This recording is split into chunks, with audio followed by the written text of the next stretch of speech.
Hello students, आज हम करेंगे क्लास 12 केमिस्ट्री का chapter number 1 the solid state का पार्ट 3। स्टूडेंट्स, पार्ट 1 में हम डिस्कस कर चुके हैं सॉलिड्स क्या होते हैं, सॉलिड के टाइप क्या होते हैं, उनकी एग्जांपल्स देख चुके हैं, क्वार्ट्ज, NaCl। हमने एमॉर्फस सॉलिड भी देखा था जिसे हम स्यूडो सॉलिड भी कहते हैं। पार्ट 2 में हमने सॉलिड्स की पैकिंग एफिशिएंसी कैलकुलेट करना सीखी। तो ये सारी चीज़ें जो हैं हम अभी तक देख चुके हैं। आज हम सॉलिड्स की इलेक्ट्रिकल कंडक्टिविटी कैसी होती है ये देखेंगे।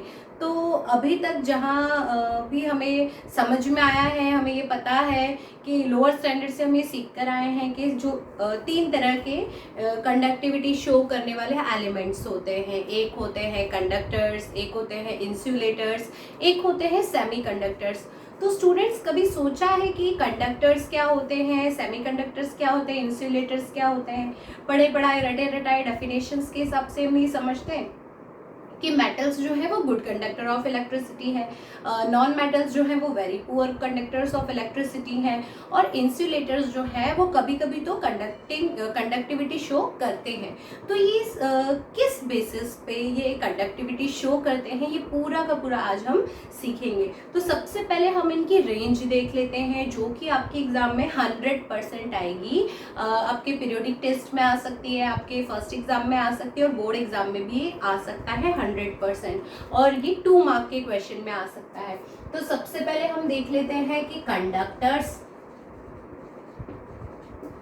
सेकंड होते हैं हमारे इंसुलेटर्स, जिसको हम पुअर कंडक्टर ऑफ इलेक्ट्रिसिटी भी कहते हैं, थर्ड होते हैं हमारे सेमीकंडक्टर्स। तो स्टूडेंट्स, कंडक्टर्स की जो रेंज होती है इलेक्ट्रिकल कंडक्टिविटी की, दैट इज 10⁻⁷ पर ओम पर मीटर। ये होती है हमारे कंडक्टर्स की रेंज। इसके बाद होते हैं हमारे इंसुलेटर। इंसुलेटर्स की रेंज होती है -20 से -10। ठीक है, 10⁻⁻20 से 10⁻⁻10। आपको पता है ना, -20 जो होता है वो छोटा होता है, तो छोटे से बड़े की हम रेंज देख रहे हैं। यूनिट्स लिखना बहुत जरूरी है। ठीक है, इसके बाद में जो होते हैं हमारे सेमीकंडक्टर्स होते हैं, इसकी रेंज होती है -6 to 10⁻⁴ पर ओम पर मीटर।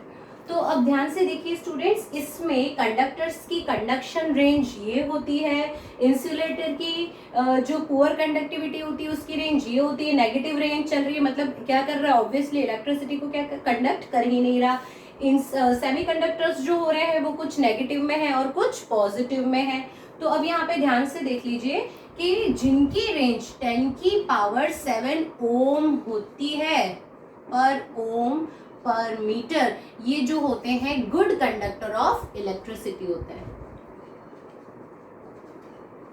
जिसमें हमारे कौन आ गए, मेटल्स।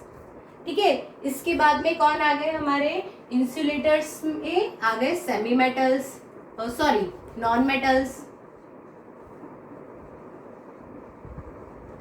ठीक है, और सेमीकंडक्टर्स के लिए हमारे बेस्ट एग्जांपल्स हैं वो कौन है, हमारे जर्मेनियम एंड सिलिकॉन हो गए।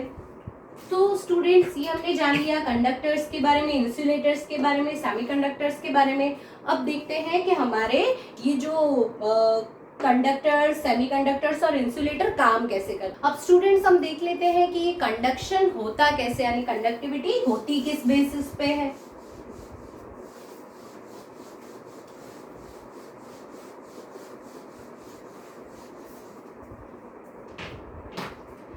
दरअसल कंडक्टर्स का जो वैलेंस बैंड होता है, वैलेंस बैंड आपको पता है,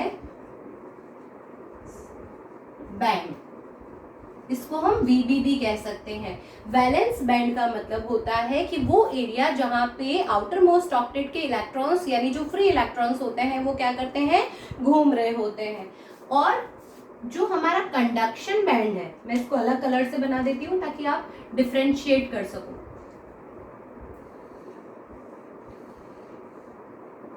ये हमारा कंडक्शन बैंड है।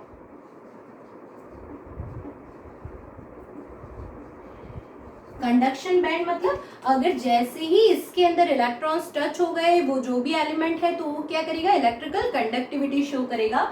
तो अब हमारे जो कंडक्टर्स होते हैं, स्पेशली कंडक्टर्स, तो कंडक्टर्स के जो फ्री इलेक्ट्रॉन्स होते हैं, यानी कि जो आउटर मोस्ट ऑर्बिट में जो इलेक्ट्रॉन्स होते हैं, वो क्या करते हैं, बिना किसी एनर्जी अप्लाई किए, बिना कुछ किए, अपने आप, क्योंकि ओवरलैप हो रहा है कंडक्शन बैंड का और वैलेंस बैंड का, अपने आप जैसे ही ये इस कंडक्शन बैंड के अंदर एंटर कर जाते हैं, क्या हो जाता है, इलेक्ट्रिकल कंडक्टिविटी स्टार्ट हो जाती है। वहीं आप अगर कंपेयर करेंगे इंसुलेटर्स की,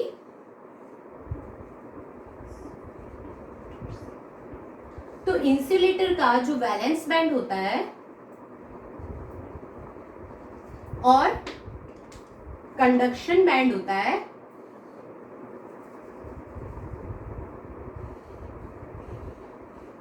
उसके बीच में काफी गैप होता है।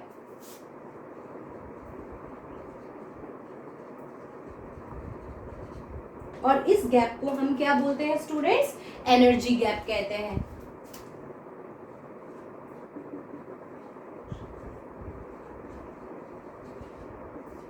Energy gap. अब हम इन इलेक्ट्रॉन्स को जो यहाँ पर वैलेंस बैंड के अंदर है, इनको कितनी भी एनर्जी देने की कोशिश करें हम एक्सटर्नली, लेकिन फिर भी क्या होता है, ये एनर्जी गैप जो होता है कम ही नहीं हो पाता। ये इलेक्ट्रॉन्स जो है ये कंडक्शन बैंड तक पहुंच ही नहीं पाते। अब जब ये कंडक्शन बैंड तक पहुंच ही नहीं पाएंगे, तो फिर ये एलिमेंट्स इलेक्ट्रिकल कंडक्टिविटी शो ही नहीं कर पाएंगे। इसीलिए इंसुलेटर्स जो होते हैं वो पुअर कंडक्टर होते हैं।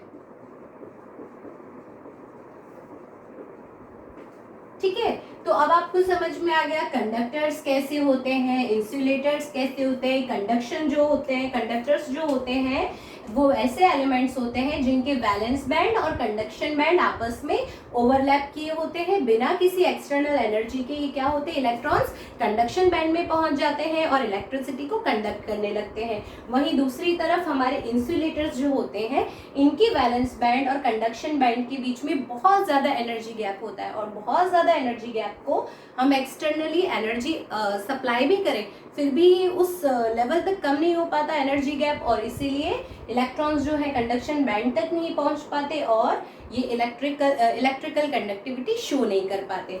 अब स्टूडेंट्स, ये दो मैंने बना दिए, कंडक्टर्स और इंसुलेटर। तो आपको पता चल गया होगा कि सेमीकंडक्टर यानी बीच का, सेमी मतलब बीच का, तो लगभग इन दोनों के बीच में से उसका जो है कुछ एक फिगर बनता होगा। तो आप जो सोच रहे हैं वो बिल्कुल सही सोच रहे हैं। देख लेते हैं, ये बन गया हमारा वैलेंस बैंड, किसका, सेमीकंडक्टर्स का।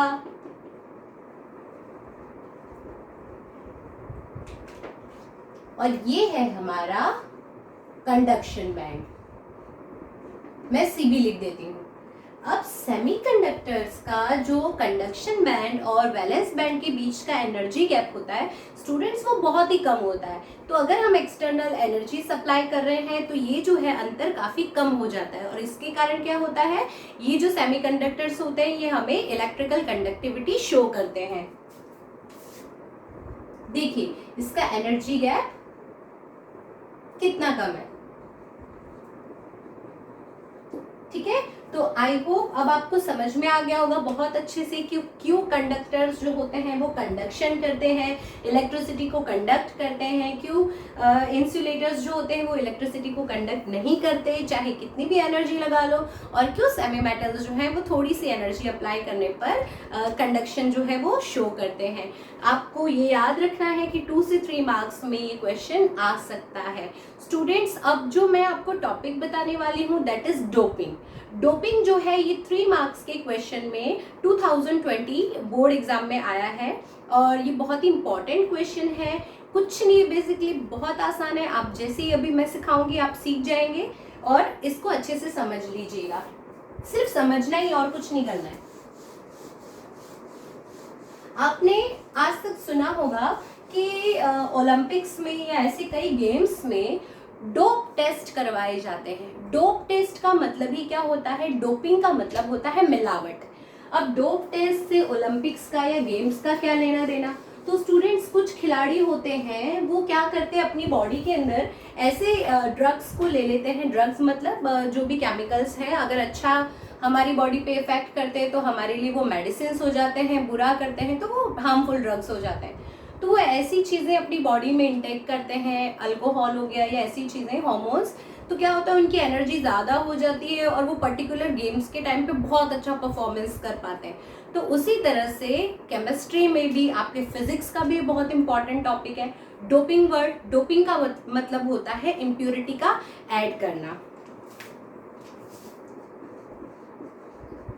डोपिंग, ठीक है, जब भी हम किसी भी मेटल के अंदर इम्प्योरिटीज को ऐड करवा रहे हैं ताकि वो उसका जो भी परफॉर्मेंस है उसको हम बढ़ा सके या घटा सके। तो स्टूडेंट्स बेसिकली हम यहाँ पे डोपिंग जो है ग्रुप नंबर 14 के एलिमेंट्स की करवा रहे हैं। ग्रुप नंबर 14 के एलिमेंट्स कौन होते हैं?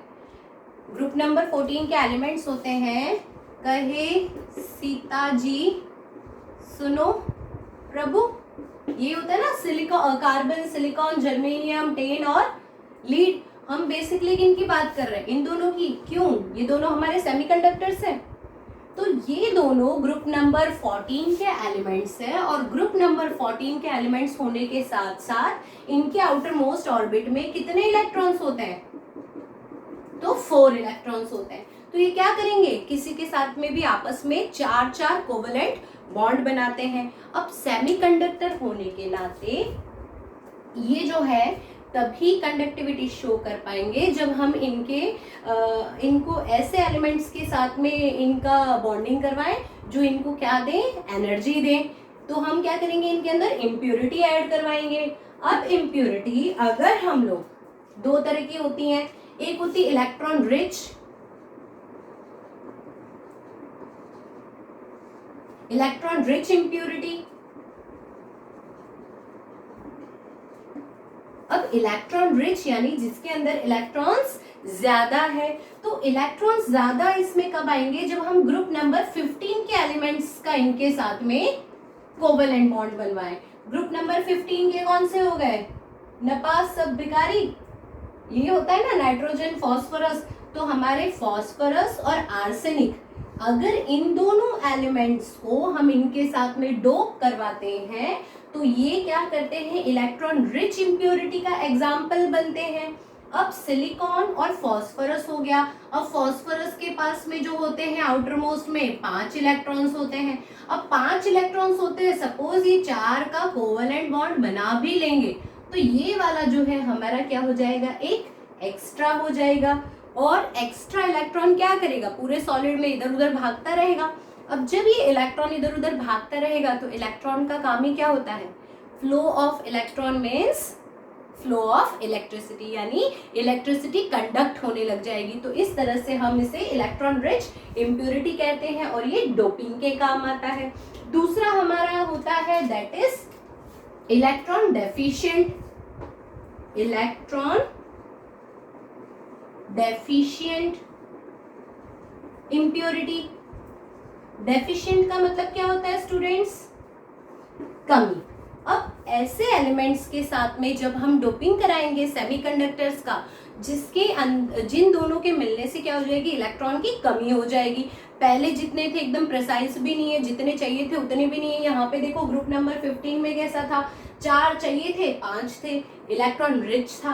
अब इसका मतलब ये हो गया कि जितने चाहिए यानी 4 चाहिए उससे भी कम हो जाएंगे। तो 4 चाहिए उससे कम हो जाएंगे, मतलब कौन सा आ गया, ग्रुप नंबर 13। तो ग्रुप नंबर 13 के एलिमेंट्स को अगर हम इनके साथ में डोप करवाते हैं तो ग्रुप नंबर 13 के एलिमेंट्स कौन होते हैं, बाल गणेश इन थाईलैंड, कौन से हो गए, बोरॉन हो गया, एल्यूमिनियम हो गया, गैलियम हो गया।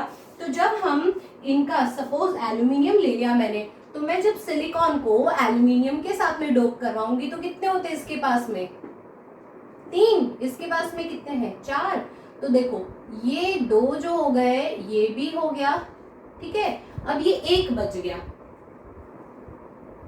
अब अगर कहीं से भी दूसरा एलिमेंट जो है इसको अगर इसके साथ कोवेलेंट बॉन्ड बनाने आएगा तो पर्टिकुलर उस प्लेस पे क्या हो जाएगी, सिलिकॉन एल्यूमिनियम, सिलिकॉन एल्यूमिनियम का पूरा जो सॉलिड आपका बन रहा है, अगर वहां से कहीं से भी किसी एल्यूमिनियम को दया आ गई, अपना इलेक्ट्रॉन इसको दे दिया, या सिलिकॉन को ऐसा लगा कि चलो यार मेरे पास तो भी एक्स्ट्रा बच रहा है, कोवेलेंट बॉन्ड भी नहीं बन रहा, तू थोड़ा उधर चला जा, उसके पास में चला जा, तो पर्टिकुलर उस प्लेस पे क्या हो जाएगा, होल क्रिएट हो जाएगा। क्या क्रिएट हो जाएगा, होल क्रिएट हो जाएगा। अब अगर ये कहीं और शिफ्ट भी हो गया, किसी और जगह का इसने होल कंप्लीट भी कर दिया, तो उसकी जगह पर होल क्रिएट हो जाएगा। तो ये क्या हो गई, वापस से इम्प्योरिटी हो गई। इलेक्ट्रॉन क्या कर रहा है, इधर से उधर मूव कर रहा है, और फ्लो ऑफ इलेक्ट्रॉन क्या कहते हैं हम, इलेक्ट्रिसिटी। तो इस तरह से इलेक्ट्रिकल कंडक्टिविटी जो है वो ग्रुप नंबर 14 के एलिमेंट्स यानी कि हमारे सेमीकंडक्टर्स के अंदर ये चलती रहती है। किसकी वजह से, डोपिंग की वजह से। डोपिंग क्या होता है students, adding of impurities in semi metals. कौन कौन से हम ऐड करते हैं, electron rich impurity group number 15 के साथ में, electron deficient impurity group number 13 के साथ में। जल्दी से नोट डाउन कर लीजिए। अब स्टूडेंट्स हम देख लेते हैं कि ये हमने डोपिंग देख लिया, ये पी टाइप और एन टाइप क्या होता है, ठीक है। तो P type and N type जो हम डोप करके बनाते हैं ग्रुप नंबर 15 के एलिमेंट्स के साथ में, ठीक है, जिसमें इलेक्ट्रॉन रिच इंप्योरिटीज ऐड करते हैं। और पी टाइप जो होता है doping, that is because of group number 13 के एलिमेंट्स के साथ में। तो अब आप फिजिक्स में भी पढ़ेंगे स्टूडेंट्स, इसके एप्लीकेशंस में भी मैं आपको बताती हूँ। देखो एन पी एन टाइप हमारे ट्रांजिस्टर्स में यूज होते हैं, पी एन पी टाइप हमारे ट्रांजिस्टर्स में यूज होते हैं, ठीक है। ट्रांजिस्टर्स, रेडियोस, ये सब क्या होते हैं, अलग अलग रेंज में कंडक्टिविटी को पता लगाने के लिए होते हैं कि कौन सी चीजें एक्टिव है। जैसे कि हमारे देश में अगर कोई भी प्लेन अंदर आ रहा है या रेडियो सिग्नल्स को सेंड करने के लिए, तो ये ट्रांजिस्टर्स बनाते हैं हम लोग, डायोड्स के फॉर्म में भी यूज होते हैं। तो और ये सेम टॉपिक आपको आपके फिजिक्स में भी आएगा। अब स्टूडेंट्स हम बात करते हैं मैग्नेटिक फील्ड की। जैसा कि मैंने आपको पहले भी बताया था कि जहां पर हम इलेक्ट्रिकल फील्ड की बात करेंगे वहीं पर हम साथ के साथ मैग्नेटिक फील्ड की भी बात करेंगे, क्योंकि इलेक्ट्रॉन का काम क्या होता है, इलेक्ट्रॉन का काम होता है अपने ऑर्बिट के अंदर कंटिन्यूअसली घूमते रहना। उसी तरह से इलेक्ट्रॉन क्या करता है, सपोज अगर ये न्यूक्लियस है तो इलेक्ट्रॉन इसके इमेजिनरी ऑर्बिट में भी क्या करता है, कंटिन्यूअसली घूमता रहता है। और flow of electron is nothing but electricity. तो आप 10th स्टैंडर्ड में इलेक्ट्रिसिटी चैप्टर पढ़ चुके हो। अगर मैं इसे राइट हैंड थंब रूल ले लूं, तो अगर मेरा इलेक्ट्रिसिटी इस डायरेक्शन में जा रहा है तो एग्जैक्टली इसके परपेंडिकुलर में क्या हो जाएगा, मैग्नेटिक फील्ड जो है वो जनरेट हो जाएगा। तो मैग्नेटिक फील्ड की बात कर लेते हैं। मैग्नेटिक फील्ड जो है कुल 5 तरह के आप यहाँ पे डिफरेंट टाइप्स देखेंगे। कौन कौन से 5, ये आपके एग्जाम में फिर से आ सकता है, ऑलमोस्ट 3 मार्क्स का क्वेश्चन आ सकता है। हमारे 5 जो मैग्नेटिक प्रॉपर्टीज होती हैं, they are paramagnetic, second is diamagnetic, third is ferromagnetic. Students पता लगाने की कोशिश करना नाम से ही कि इसका मतलब क्या होता होगा। एंटी फेरोमैग्नेटिक,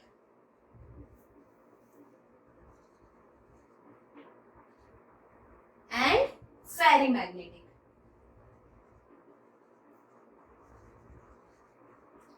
आपकी बुक में देख के आप ये कंफ्यूज मत होना कि क्या चीज है, बहुत ही आसान है। मैं सीधे से इसके एग्जांपल लिख देती हूँ आपके सामने, तो आपको बहुत अच्छे से समझ में आ जाएगा। पैरामैग्नेटिक का आप ले लो O2, डायमैग्नेटिक का आप ले लो ये हो गया हमारा H2O, फेरोमैग्नेटिक का आप ले लो CrO2, फिर बाद में एंटी फेरोमैग्नेटिक का ले लो MnO और फेरीमैग्नेटिक का ले लो आप Fe3O4। ठीक है, तो ये हो गए आपके एग्जांपल्स। अब मैं आपको समझा देती हूँ कि पैरामैग्नेटिक क्या होता है, डायमैग्नेटिक क्या होता है, फेरोमैग्नेटिक क्या होता है, एंटी फेरोमैग्नेटिक क्या होता है और फेरीमैग्नेटिक क्या होता है। कुछ टेंशन लेने की जरूरत नहीं, अभी देखो 2 मिनट में आपको आ जाएगा। पैरामैग्नेटिक, रिवाइंड करो जरा अपने एक पूरे साल को पीछे। 11th स्टैंडर्ड में आप मॉलिक्यूलर ऑर्बिटल थियरी, जिसको हम मॉथ थियरी कहते हैं, उसमें क्या पढ़े थे? हम लोग पूरा का पूरा एक एमो डायग्राम बनाना सीखे थे, जिसमें हमने पढ़ा था पैरामैग्नेटिक है या डायमैग्नेटिक है। तो पैरामैग्नेटिक वो होता है स्टूडेंट्स कि अगर ये हमारा कोई भी सबशेल है, उसके अंदर अगर सिर्फ एक इलेक्ट्रॉन है तो ये हमारा पैरामैग्नेटिक है। तो आप जरा O2 का चेक कर लेना, O2 क्या होता है, पैरामैग्नेटिक के उसमें होता है। और इसकी पैरामैग्नेटिक होने के कारण इसकी जो आपको मैं बताती हूँ कि ये अगर सपोज कीजिए मैग्नेट का टुकड़ा है, तो इसके सारे डोमेन्स जो होंगे वो सब एक डायरेक्शन में होंगे। अब अगर मैं कोई दूसरा मैग्नेट का पीस इसके पास में लाके अटैच करने की कोशिश करूंगी, तो ये सारे डोमेन क्या करेंगे, एग्जैक्टली उस डायरेक्शन में ही मूव करने लगेंगे, तभी तो ये अच्छा मैग्नेटिक प्रॉपर्टी शो करेगा। तो एग्जैक्टली पैरामैग्नेटिक जो होता है वो उसके सारे डोमेन्स जो होते हैं वो सिंगल होते हैं, सेम डायरेक्शन में होते हैं, तो इनकी मैग्नेटिक प्रॉपर्टी क्या होती है, अच्छी होती है। इसके बाद में आ गया डायमैग्नेटिक। डायमैग्नेटिक आपको पता है, डायमैग्नेटिक का मतलब होता है कि दोनों साइड पे कंप्लीट है ये। तो अब क्या हो जाएगा, ये दोनों अपोजिट डायरेक्शन में तो एक दूसरे को कैंसल आउट कर देंगे। तो डायमैग्नेटिक जो मटेरियल्स होते हैं उनकी मैग्नेटिज्म पावर जो होती है वो बिल्कुल नहीं के बराबर होती है। इसके बाद आ गए स्टूडेंट्स हम फेरोमैग्नेटिक पे। फेरोमैग्नेटिक नाम से ही पता चल रहा है, फेरो मतलब आयरन के बारे में, आयरन की तरह होगा, जो अच्छा मैग्नेटिक प्रॉपर्टी हमें दिखाता है। आयरन हो गया, हमारे जितने भी अच्छे वाले मेटल्स हो गए, क्रोमियम हो गया, तो ये सब कैसे मेटल्स हैं जो मैग्नेटिक प्रॉपर्टी हमें दिखाते हैं। इनके डोमेन्स बिल्कुल पैरामैग्नेटिक की तरह होते हैं, सारे के सारे सेम डायरेक्शन में। ठीक है, अब देखते हैं एंटी फेरोमैग्नेटिक। एंटी फेरोमैग्नेटिक यानी इसका बिल्कुल अपोजिट, इसका बिल्कुल विरोधी। तो कैसा होगा वो, ये वापस से बना लेते हैं डोमेन। ये अगर इस डायरेक्शन में जा रहा है तो ये इसमें ऑपोजिट में। अब ऑपोजिट का मतलब क्या होता है, सारे कैंसल आउट हो गए। सारे कैंसल आउट हो गए मतलब क्या, मैग्नेटिक प्रॉपर्टी कैसी है, बिल्कुल वीक है। अगर आपको ये क्वेश्चन एग्जाम में आता है ना, सबसे पहले ये पांचों के नाम लिखो, वो इलेक्ट्रॉन वाला छोटा सा डायग्राम बनाओ, फिगर बनाओ, उसके बाद में क्या करो, एग्जाम्पल्स लिख दो। एक एक एग्जाम्पल याद है तो भी चलेगा, दो दो है तो बहुत बेस्ट है। ठीक है, उसके बाद में क्या करो, आप डोमेन्स बना लो। अगर आपने डोमेन्स बना दिया तो आपके जो भी टीचर है जब भी वो चेक करेंगे उनको पता चल जाएगा कि हाँ भाई बच्चों का कॉन्सेप्ट जो है वो बिल्कुल क्लियर है। अब ये हो गया एंटी फेरोमैग्नेटिक। अब फेरो पता चल गया, एंटी फेरो पता चल गया, फेरी मैग्नेटिक क्या होता है। तो स्टूडेंट्स फेरी मैग्नेटिक क्या होता है कि इसमें ज्यादातर डोमेन्स एक डायरेक्शन में है और कुछ एक थोड़े से डोमेन्स जो है वो उसके अपोजिट डायरेक्शन में। जैसे कि ये दो सेम में हो गए, ये ऐसे हो गया, फिर दो सेम में हो गए, ये ऐसा हो गया। तो देखो क्या हो रहा है, कट भी रहे हैं। ठीक है, ये वाला नहीं कटेगा, ये दोनों कट गए, तो देखो कितने हैं, बस दो पैरामैग्नेटिक दिख रहे हैं। यानी ये जो होते हैं ये वीकली मैग्नेटिक प्रॉपर्टी शो करते हैं। तो ये कैसा हो गया हमारा स्ट्रॉन्ग मैग्नेट।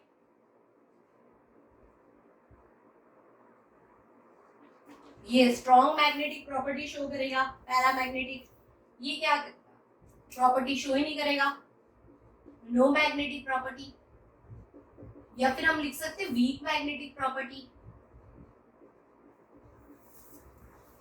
ये कैसे करेगा, स्ट्रॉन्ग, ये तो आप समझ लो कि परमानेंट मैग्नेट ही है, मैग्नेटिक मटेरियल हो गया।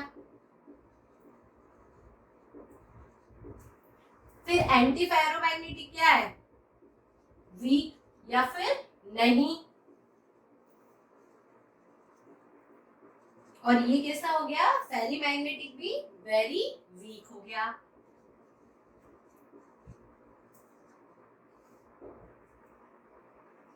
तो स्टूडेंट्स इसी के साथ आपके चैप्टर का पूरा एक्सप्लेनेशन यहाँ पे फिनिश होता है।